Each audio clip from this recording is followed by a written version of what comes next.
The live TV, सच सबसे आगे।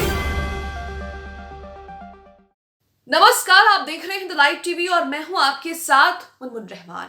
Hamas Israel जंग में इजराइल की मुश्किलें लगातार कम नहीं हो रही हैं। नेतन्याहू की मुश्किलें लगातार कम नहीं हो रही हैं। नेतन्याहू ना सिर्फ दुनिया भर में अपनी आलोचना का सामना कर रहे हैं, गाजा पट्टी में जिस तरह से वो बमबारी कर रहे हैं, जिस तरह से मासूम लोगों की जान ले रहे हैं, बल्कि अपने देश में भी अपने लोगों के बीच बुरी तरह से घिर गए हैं।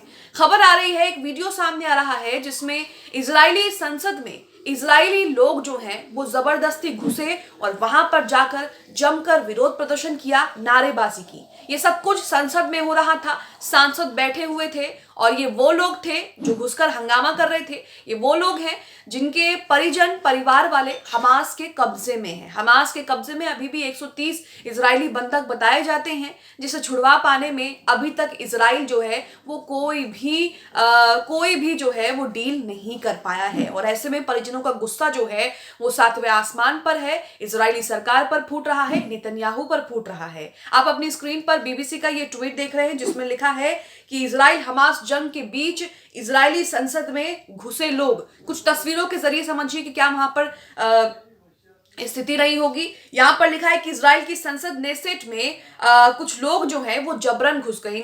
इन लोगों के हाथों में आप प्ले कार्ड्स भी देख रहे हैं, इसमें अलग अलग बातें लिखी हुई हैं। ये उन इजरायलियों के परिजन थे जो अभी भी गाजा में बंधक बने हुए हैं। ये वो लोग हैं, ये उनके परिजन हैं जिनके लोग अभी भी हमास के कब्जे में हैं और उसी को लेकर ये लोग प्रदर्शन कर रहे हैं और सरकार सवाल पूछ रहे हैं कि आप आखिरकार क्या कर रहे हैं, आप सांस भी कैसे ले लेते हैं, आपको कैसे चैन पड़ता है। आगे लिखा है, आगे तस्वीर में देखिए कि इन्होंने प्ले कार्ड थामे हुए थे जिन पर लिखा था आप यहां नहीं बैठ सकते, जबकि हमारे बच्चे वहां पर मर रहे हैं। तो ये उनके प्ले कार्ड्स पे लिखा है। वहां पर जो है जमकर हंगामा होता है, लोग जमकर सवाल पूछते हैं, विरोध प्रदर्शन करते हैं, नारेबाजी करते हैं। उनमें से एक शख्स कहता है कि तुम लोग को शर्म आनी चाहिए, वो सिर्फ हमारे भाई नहीं, वो तुम्हारे भी भाई हैं। तुम इस तरह बैठ नहीं सकते जबकि वहां बंधक जो है वो मारे जा रहे हैं। इनकी एक 4 साल की बेटी और एक 8 साल का बेटा है। इनकी तरफ देखकर बताओ कि तुम इनके लिए क्या कर रहे हो। ये वहां पर जो लोग जबरन घुस आए हैं ये वही लोग कह रहे हैं। इसी के साथ आगे कहा गया है कि जरा सोचो कि 108 दिन ये कैसे सांस ले पा रहे होंगे। जब ये घटना हुई तो उस समय संसद में वित्तीय मामलों की बैठक चल रही थी और इस दौरान भारत संसद में जो है वो इजरायली घुस आए और जमकर वहां पर जो है वो हंगामा हुआ। वित्तीय कमेटी के सदस्य मोशे गफनी ने लोगों को शांत करवाने की कोशिश की। उन्होंने कहा कि मैं आप लोगों का दर्द समझ सकता हूं, मैं आप लोगों का ही एक हिस्सा हूं। मैं आपसे कह रहा हूं कि हम बच्चों, भाइयों और महिलाओं को सुरक्षित घर वापस लाने के लिए सब कुछ करेंगे। तो यहाँ आप देख रहे हैं कि इजराइल की मुश्किलें जो है वो उसके अपने देश में ही कम होने का नाम नहीं ले रही हैं।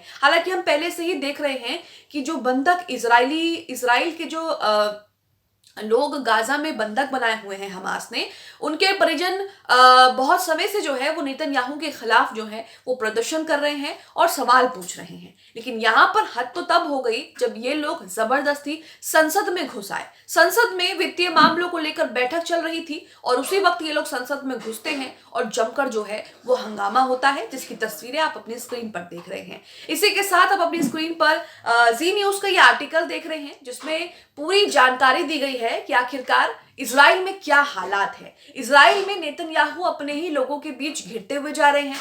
यहाँ पर सवाल ये भी उठ रहे हैं कि जब 3 महीने से युद्ध चल रहा है, 3 महीने से ज्यादा का समय युद्ध को हो चुका है, चौथा महीना लग चुका है, 100 दिन पूरे हो चुके हैं, 110-108 दिन पूरे हो चुके हैं, लेकिन उसके बावजूद भी इजरायली सेना अपने दम पर एक भी बंधक को छुड़ा नहीं पाई। तो ये कैसी सेना है, इसे लेकर भी सवाल उठ रहे हैं। यहाँ पर जी न्यूज का आर्टिकल देखिए जिसमें लिखा है कि अपने ही देश में घिर गए इजरायली पीएम, अपनी मांग को लेकर पार्लियामेंट में घुसे लोग। यहाँ पर बताया गया कि किस तरह से अपनी मांगों को लेकर लोग जो हैं वो पार्लियामेंट में, संसद में घुस गए और वहां पर जो है वो जमकर हंगामा किया। यहाँ लिखा है कि बीते 7 अक्टूबर से हिंसा जारी है गाजा में।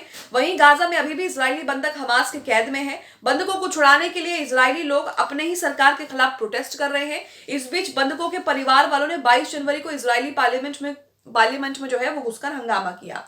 जानकारी के मुताबिक पार्लियामेंट में उस वक्त जो है वो वित्तीय मामलों से जुड़ी बैठक हो रही थी, जैसा कि मैंने आपको शुरुआत में ही बताया। उस समय बंधकों का परिवार सुरक्षा व्यवस्था को तोड़कर संसद के भीतर पहुंच गया। लोगों ने हाथ में प्ले कार्ड लिए हुए थे जिस पर लिखा था कि आप यहां पर नहीं बैठ सकते, जबकि हमारे बच्चे वहां पर मर रहे हैं, मारे जा रहे हैं।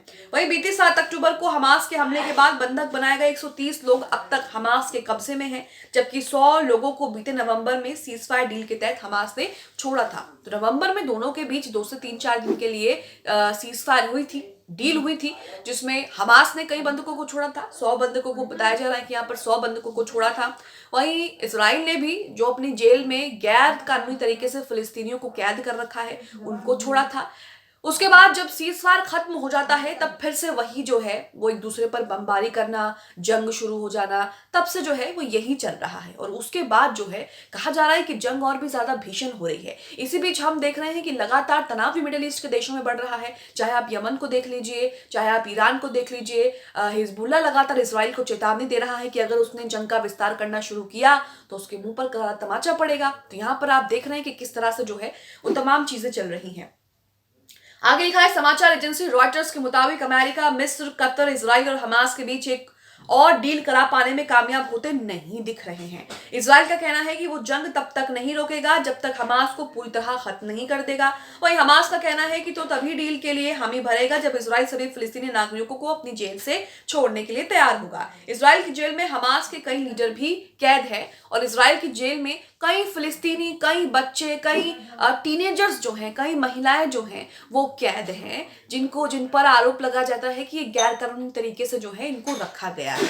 इसी के साथ आगे लिखा है कि जानकारी के मुताबिक गाजा में जमीनी हमले शुरू होने के बाद से लगभग 250 इजरायली सैनिकों की मौत हो गई है। हालांकि ये आंकड़ा और भी बड़ा है। वहीं बीते साल 7 अक्टूबर से अब तक 555 सैनिक मारे गए। हमास ने 7 अक्टूबर 2023 को इजराइल पर हमला किया था। इस हमले में कहा जा रहा है कि 1200 लोगों की मौत हो गई इजराइल के। इसके बाद इजराइल ने जवाबी कार्रवाई करते हुए गाजा पर भी जो है हवाई हमले शुरू कर दिए, जिसमें 25 से 26 हजार लोगों की जो है, इससे ज्यादा ही लोगों की जो है वो मौत हो गई है। 25,000 आम नागरिकों की गाजा में जो है वो मौत हो चुकी है। आंकड़ा इससे भी ज्यादा है, इससे भी ज्यादा जो है वो आंकड़ा बढ़ सकता है। तो यहाँ पर आप देख रहे हैं कि किस तरह से हमास इजराइल जंग के बीच इजराइल में मुश्किलें कम नहीं हो रही, इजराइल के प्रधानमंत्री बेंजामिन नेतन्याहू की मुश्किलें कम नहीं हो रही, और नेतन्याहू के खिलाफ उन्हीं के लोग किस तरह से प्रोटेस्ट कर रहे हैं, प्रदर्शन कर रहे हैं, हाथों में प्ले कार्ड लेकर उनसे सवाल पूछ रहे हैं। जाहिर सी बात है कि अपने परिजनों को लेकर वहां के लोग जो हैं वो नेतन्याहू के खिलाफ अपना गुस्सा निकाल रहे हैं। साथ ही साथ ये भी कहा जा रहा है, इजराइल में कई सेना के प्रमुख, कई सेना के रिटायर्ड प्रमुख इस बात को कह रहे हैं कि हमास के खिलाफ इजराइल का जीत पाना नामुमकिन है। इसलिए इजराइल के लिए अच्छा यही होगा कि वो हमास के सामने अपने हथियार डालकर उनसे समझौता करे और अपने सारे बंधक छुड़ा ले। यही जो है उन पर एक रास्ता है। नहीं तो आप भी सोचिए कि इतने दिन से जंग चल रही है, लेकिन उसके बावजूद भी इजराइल अभी तक अपने एक भी बंधक को हमास से छुड़ा नहीं पाया है। आप इस खबर को लेकर क्या सोचते हैं? जिस तरह से नेतन्याहू अपने ही देश में घिर गए हैं, जिस तरह से नेतन्याहू के खिलाफ प्रदर्शन हो रहा है और इजरायली लोग किस तरह से संसद में घुसकर वहां पर नेतन्याहू सरकार को खरी खोटी सुना रहे हैं, आप इसे लेकर क्या सोचते हैं? कमेंट बॉक्स में हमें जरूर बताएं। द लाइव टीवी, सच सबसे आगे।